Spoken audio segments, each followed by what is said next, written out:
Alrighty, welcome back to Shock and Shock. I'm your host, Church Gillis, and welcome back to another episode of the 12 Days of Christmas reviews.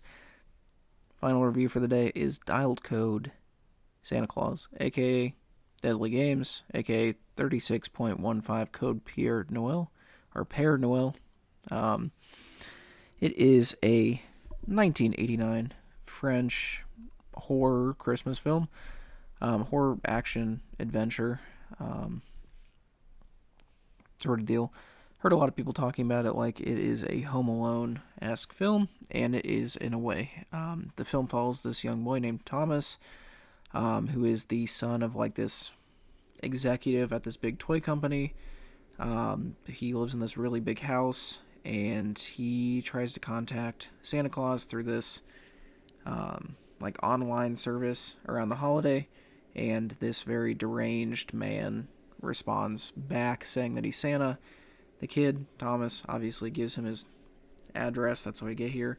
And it begins a fight with this deranged person trying to get into the house, trying to kill Thomas and his grandfather, who he lives with, while his mom's gone.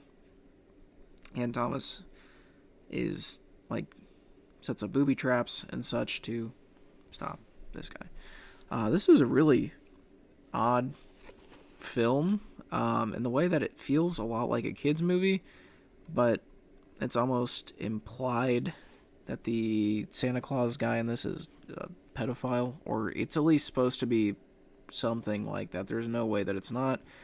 So it almost feels like Home Alone, but with it's much darker, despite having the same sort of very loose idea. And there's not a ton of gore or anything in this either. It's more just that idea that's a little bit darker. My big thing with the film, or my one complaint, I will go into, this is a really good movie, is it does take a little bit for the Santa to be going into the house, and that's the whole point of the movie. It does take a while to get there. I know we're establishing characters and such, but I do wish it either lasted longer or got there a bit sooner, but that's fine. I think the acting in this is great all around. This is actually a really good performance from the child actor that plays Thomas in this. I think he actually does a really good job. Not being annoying or anything. He's very likable and, acts like a kid, but like a kid beyond his years. He's like a savant in a way with how he acts and everything there. Dresses up like Rambo and does all this stuff to stop the Santa. And seeing him having to defend his grandpa in his house from this deranged person is super fun, super fast paced. Once we actually get the invasion, so yeah, the pacing's a bit off in that way, in that it does take a while to get there. But once it goes there, it's nonstop to the end of the movie. The special effects, there's not a ton of gore, like I said, but, there are some special effects, and when they are there, they're pretty decent. It's shot pretty well. This is obviously, a higher budget movie. I really like the soundtrack of this. It has a very odd soundtrack, but it fits the movie pretty well. And it's just always entertaining, though. The traps and everything set, and, this sort of, labyrinth-esque castle that Thomas lives in, or mansion that he lives in with his grandfather. Seeing all the secret passageways he has and everything, trying to get away from the Santa, always feels fresh and entertaining. And the Santa shows how ruthless he is several times, so there always is a real sense of danger there.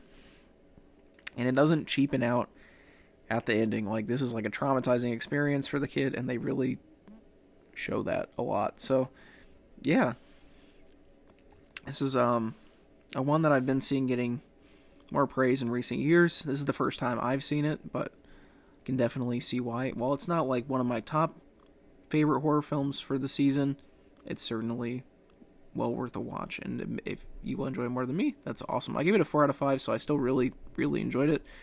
So yeah, highly recommend it to everybody that hasn't seen it. It's streaming on, I believe, Shudder. So yeah, pretty easy to watch. I know Vinegar Syndrome put it out in 4K, so whichever way you watch it, give it a go. It's a good one for the season. That's it for today. Zero thoughts, zero editing, zero planning, and zero brain cells. Thanks, guys, for watching. Make sure to subscribe if you haven't. Keep your notifications on. I'll see you guys later. Thanks.